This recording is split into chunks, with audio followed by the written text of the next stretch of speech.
While in prison, I saw people who were just like me, who were there for nothing. Some were mocked in the village. Maybe they thought I committed the robbery or whatsoever. They will take somebody's land by force and he will come to me and say, Harrison, help me. And I will assist the person, get a lawyer, and we push up the case using social media to fight it. And we've been winning. The widow in the village, house, got damaged, no help, nothing.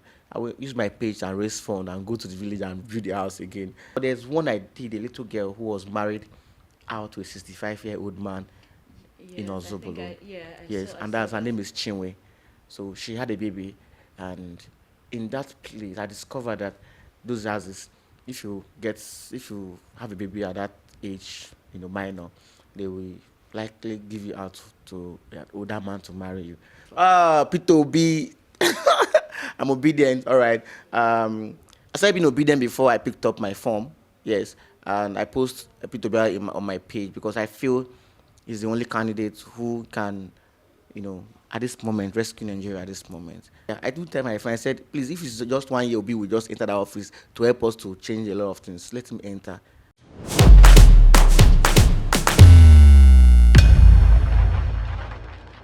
Everyone has been hearing about Harrison on Facebook, social media. It's you. Who is Harrison?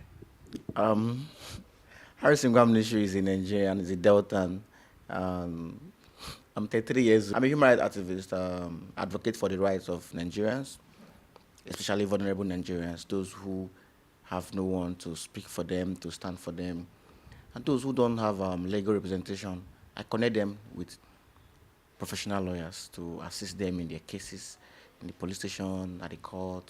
What inspired the dream to become a human rights activist? I started in 2011 when I was driving a woman in Delta State here, Barrister Mary Akbajo. She was a politician to the then Delta State Governor, Emmanuel Odua. I stopped working for her because she was paying salary, 2 months salary. Then I was arrested by the police after I left, stopped working for her. I think Amrabas attacked her and robbed her. So at the station, then SARS, she told police I was the one who brought Amrabas to her house. Then without investigation, the SARS from Lagos came to Asaba and arrested me and took me back to Lagos. I was tortured. I was brutalized. It was not funny at all. It was a sad memory. And they took me to their office, Ikeja. They call it theater, Scorpion Base, Ikeja, where I was detained for about 2 weeks with torture, hanging, and the rest of them before they took me to Magistrate Court 27 Ikeja and remanded me in Kirikiri. While in prison, I saw people who were just like me, who were there for nothing. And I still found favor in the eyes of the warders, just like Joseph in the Bible, who was in prison and something happened and he, from prison to palace. So while I was in prison, the warders saw that I was good in ICT, computer training, and some of them. So they asked me to start helping them in record keeping. So any inmate that comes to Kirikiri Medium Prison, Papa, I was the one who was helping in fingerprinting, data capturing, and the rest of them. So I was having privilege while I was in prison. So then when what lawyers comes in prison, I talk to them that I have somebody in the prison who has no lawyer, who have nobody coming for him. So the lawyer will help me, take the name and go and file for bail and the rest of them. And people were like coming out through that process. So in 2013, the Lagos State Court, Ministry of Justice, gave advice that I have a case to answer, but not in Lagos State. That the case that I was arrested happened in Delta. So bringing me to Lagos was out of jurisdiction. So the magistrate court struck out my case and ordered SARS to take me back to Delta. So they brought me back 2013, back to Delta, where I was detained at police headquarters, still CID Asaba. And from there again, they took me to Magistrate Court 1, Asaba, where I was remanded to Gwashiku prison now correctional facility for conspiracy, armed robbery, attempted murder, and possession of firearms. So, Wow. All in yeah, one person. yes, yeah.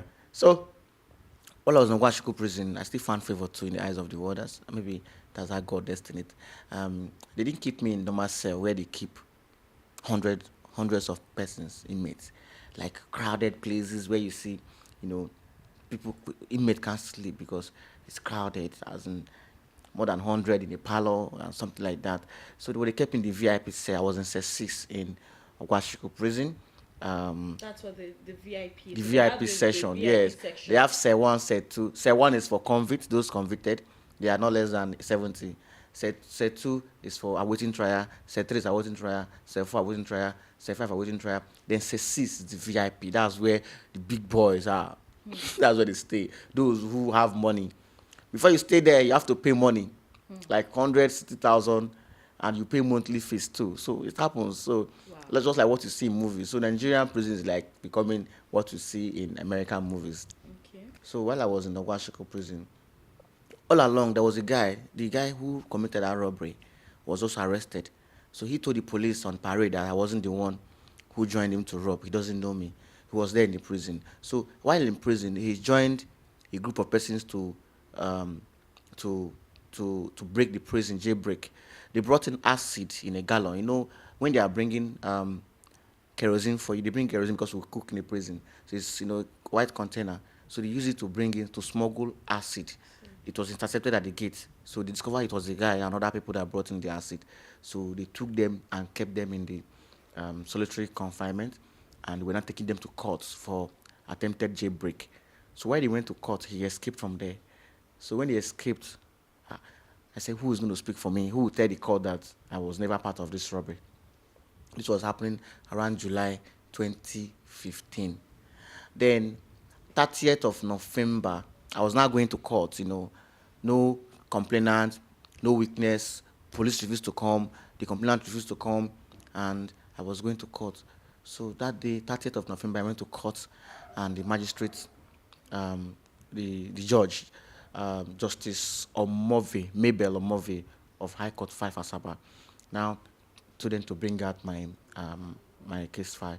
She went through it, and said, you are discharged. And that was how I left the prison, 30th November 2015. Wow, that should be like 5 years. Yes. 5 years. 4 years plus. Yeah. 4 years plus. So being in jail for that long, Yeah. for a crime you did not commit, Yeah. how does that make you feel? As a Nigerian, do you think the system has failed you in carrying out proper investigation? If not, you wouldn't have stayed that long. Yeah.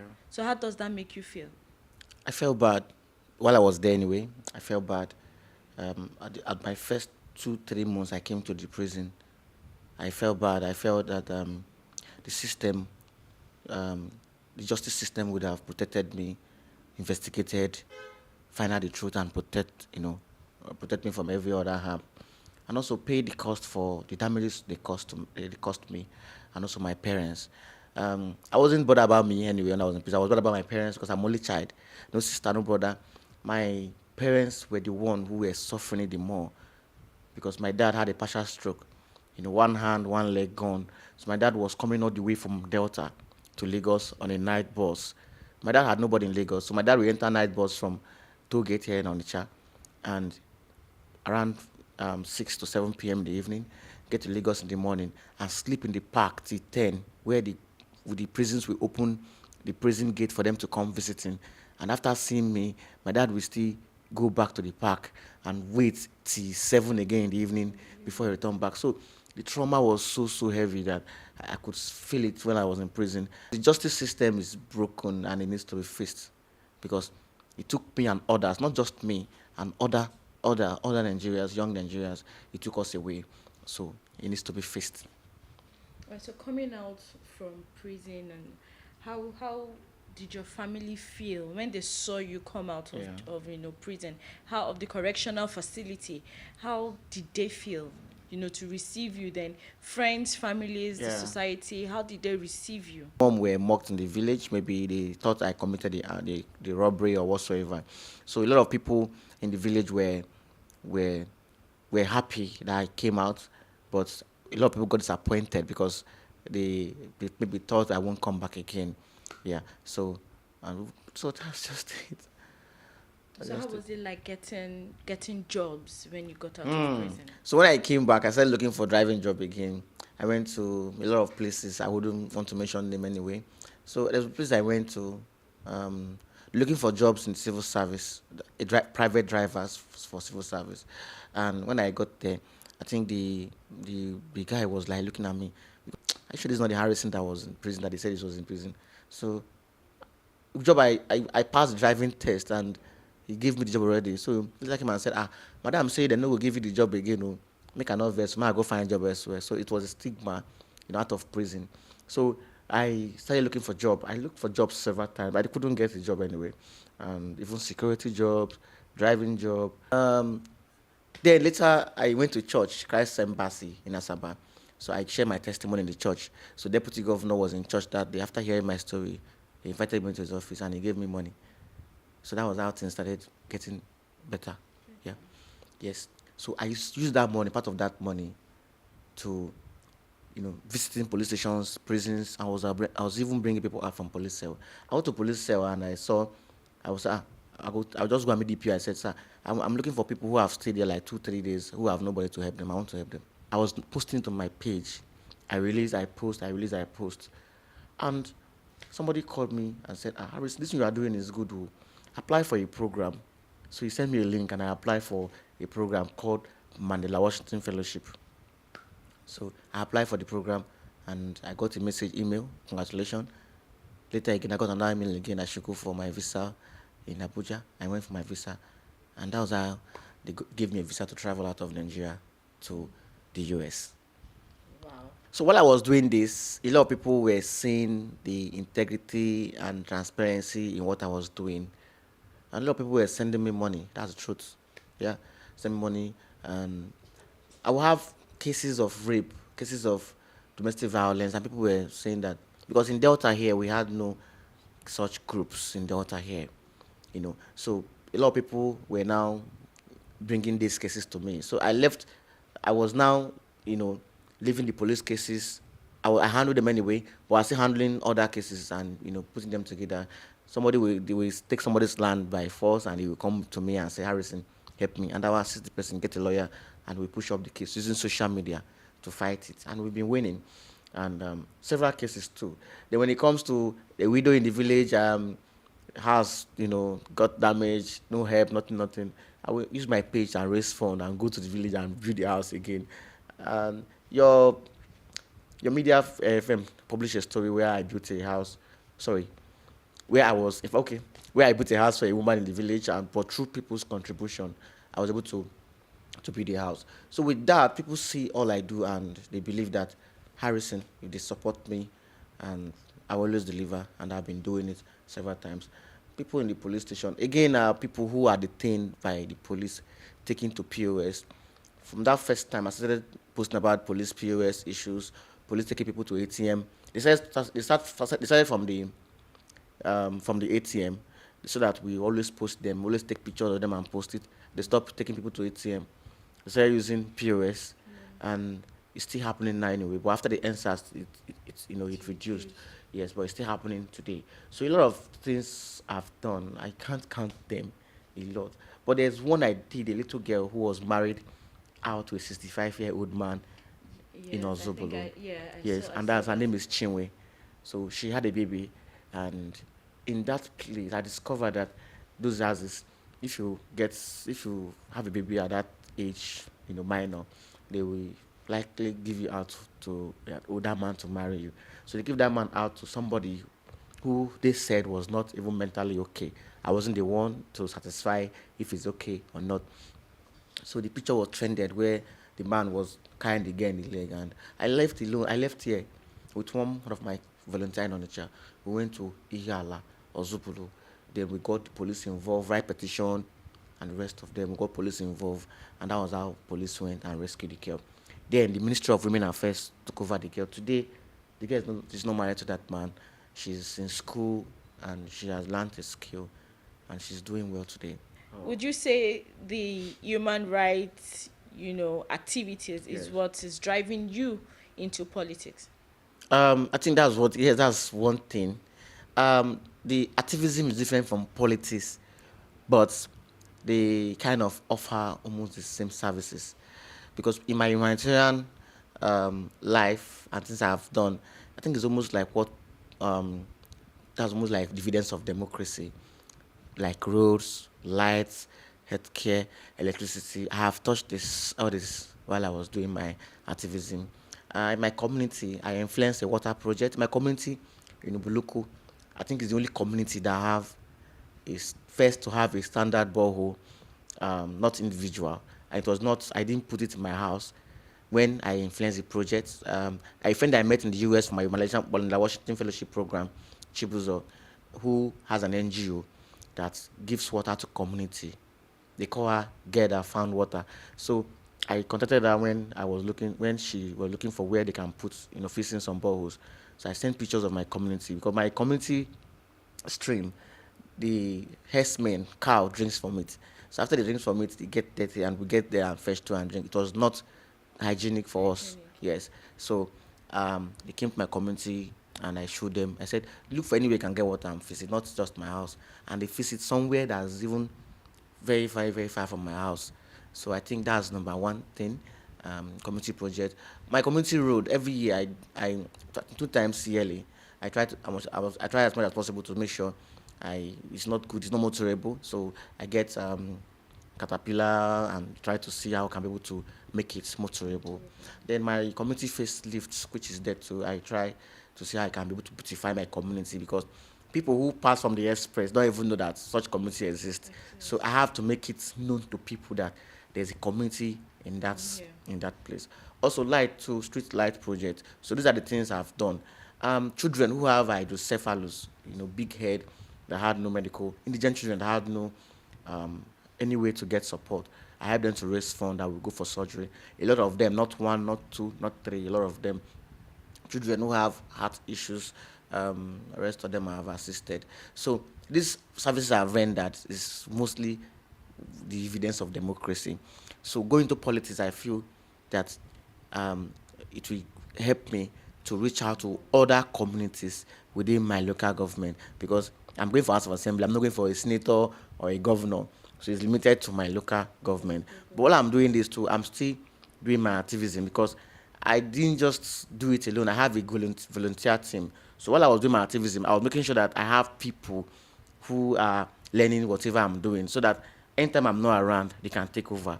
So while I'm not leaving activism for anything, yes, I may not come out to the road to shout the way it used to be, but I feel that being in politics, it may give us more power, more edge because where we can shout, I can go with leg and talk. I say, hello, there's issue here and it will be resolved. I feel that's one of the importance of me joining the politics too. And again, too, when it comes to accountability too, I feel because people have supported me in the past and I have accounted, I have carried out projects supervised by me and everything. I feel getting into politics, whatever that get to my people, we get to the grassroots. And again, too, I'm not being sponsored by anybody. Um, I picked up a Labour Party form without spending millions, and I feel getting this ticket and winning the election, I will not service selected few like what happened before. When they win election, they have to service those persons who have sponsored them in election, those people who paid billions, millions of naira for election. The candidate borrowed millions of naira for election. But mine is people oriented, people powered. People are the one pushing me to go. And because I'm going to win the election. So when I win, I believe that I will start with the people, not the selected few. Right. So we know presidential elections are around the corner. Yeah. So who are you rooting for? Peter Obi. I'm obedient. All right. I started being obedient before I picked up my form. Yes, and I post Peter Obi on my page because I feel he's the only candidate who can, at this moment rescue Nigeria at this moment. Yeah, I do tell my friend, I said, please, if it's just 1 year, Obi will just enter that office to help us to change a lot of things. Let him enter, and he's going to win. In my local government, Obi is going to win my local government. And that's why I challenge every of my friends who are in Lagos, who are in Imo State. I said, let's Obi win the local government. So if Obi win the local government, he will win this one. And so that's it. I'm rooting for Peter Obi. Okay. How is your family, wife, kids? Okay, I was married. I left prison 2015, 30th of November 2015. I married February 2016. So I think I I was fast about it anyway. And I wouldn't say it's a bad thing. And yeah, I married a woman who I met in the court. It's a love story. I don't want to share it on. Please feel free. All Please. right. So I married a woman who I met in court, and she saw me in the court, and I think she just liked me. So because then I was wearing always white in court. You know, I told her I was in VIP session, so I was dressing well, and yeah, she visited me in the prison. Even the last day when my lawyer was kind of messing up, she brought in a lawyer um, for me in the court, and when I came out, we were just having two or one. Yeah. So that was what happened. But for now, I think some issues, and for a long time anyway, we've been we've been apart. So that was not what that's not what I wanted. I wanted to have a happy home. So we have a child together, Emeka. It's going to be 5 years, September this year.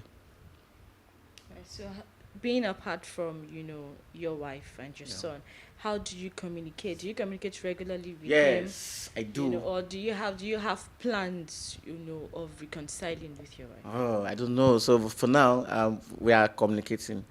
Um, Being apart in relationship shouldn't make you guys enemy. That's one thing I try to tell people. She's a nice woman, and I'm a nice guy too. Though maybe that's how God wants it, and yeah.